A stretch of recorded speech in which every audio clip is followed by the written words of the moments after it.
tried everything.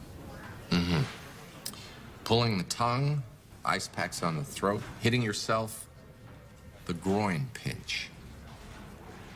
Well, you've certainly covered all on normal medical basis.